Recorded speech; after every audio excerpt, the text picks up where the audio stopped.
Warriors, Into the Wild by Aaron Hunter. Chapter 1, Part 2.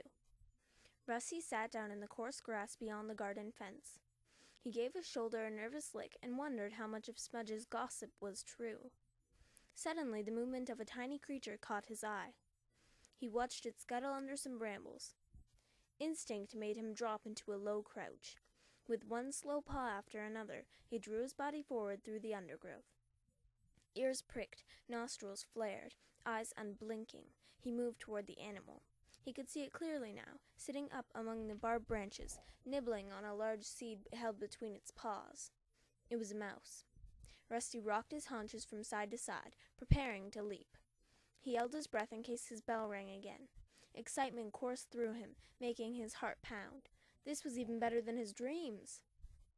Then a sudden noise of cracking twigs and crunching leaves made him jump. His bell jangled treacherously, and the mouse darted away into the thickest tangle of the bramble bush. Rusty stood very still and looked around. He could see the white tip of a red bushy tail trailing through a clump of tall ferns up ahead. He smelled a strong, strange scent, definitely a meat-eater, but neither cat nor dog. Distracted, Rusty forgot about the mouse and watched the red tail curiously. He wanted a better look. All of Rusty's senses strained ahead as he prowled forward. Then he detected another noise. It came from behind, but sounded muted and distant. He swiveled his ears backward to hear it better. Paw steps, he wondered, but he kept his eyes fixed on the strange red fur up ahead and continued to creep onward. It was only when the faint rustling behind him became a loud and fast-approaching leaf crackle that Rusty realized he was in danger. The creature hit him like an explosion, and Rusty was thrown sideways into a clump of nettles. Twisting and yowling, he tried to throw up the attacker that had fastened itself to his back. It was gripping him with incredibly sharp claws. Rusty could feel spiked teeth pricking at his neck. He writhed and squirmed from whisker to tail, but he couldn't free himself. For a second he felt helpless. Then he froze. Thinking fast, he flipped over onto his back. He knew instinctively how dangerous it was to expose his soft belly, but it was his only chance. He was lucky. The ploy seemed to work. He heard a huff beneath him as the breath was knocked out of his attacker. Thrashing fiercely, Rusty managed to wriggle free. Without looking back, he sprinted toward his home. Behind him, a rush of paw steps told Rusty his attacker was giving chase. Even though the pain from the scratches stung beneath his fur, Rusty decided he would rather turn and fight than let himself be jumped on again. He skidded to a stop, spun around, and faced his pursuer. It was another kitten, with a thick coat of shaggy gray fur, strong legs, and a broad face. In a heartbeat, Rusty smelled that it was a tom, and sensed the power in the sturdy shoulders underneath the soft coat. Then the kitten crashed into Rusty at full pelt. Taken by surprise by Rusty's turnabout, it fell back into a dazed heap. The impact knocked the breath out of Rusty, and he staggered.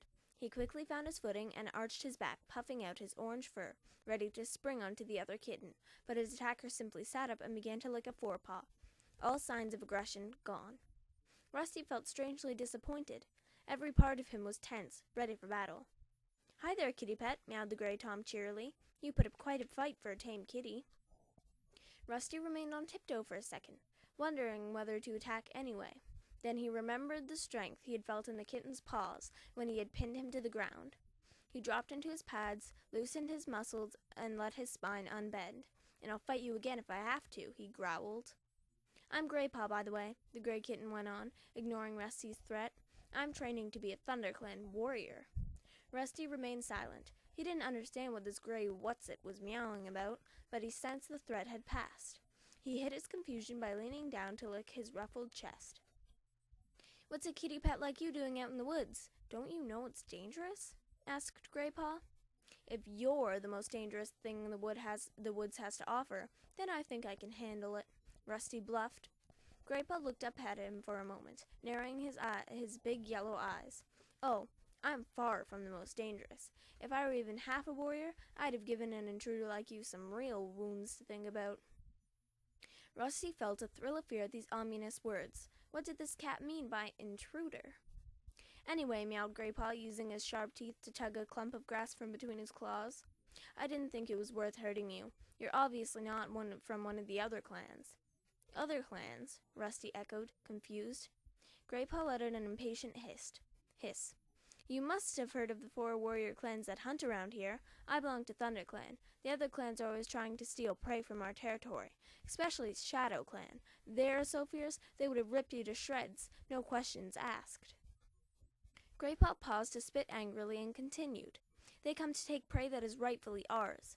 It's the job of the Thunder Clan warriors to keep them out of our territory. When I finish my training, I'll be so dangerous, I'll have the other clans shaking in their flea-bitten skins. They won't dare come near us then. Rusty narrowed his eyes. This must be one of the wildcats Smudge had warned him about, living rough in the woods, hunting and fighting each other for every last scrap of food. Yet Rusty didn't feel scared. In fact, it was hard not to admire this confident kitten. So you're not a warrior yet? He asked. Why, did you think I was? Graypaw purred proudly. Then he shook his wide furry head. I won't be a real warrior for ages. I have to go through the training first. Kits have to be 6 moons old before they can even begin training. Tonight is my first night out as an apprentice.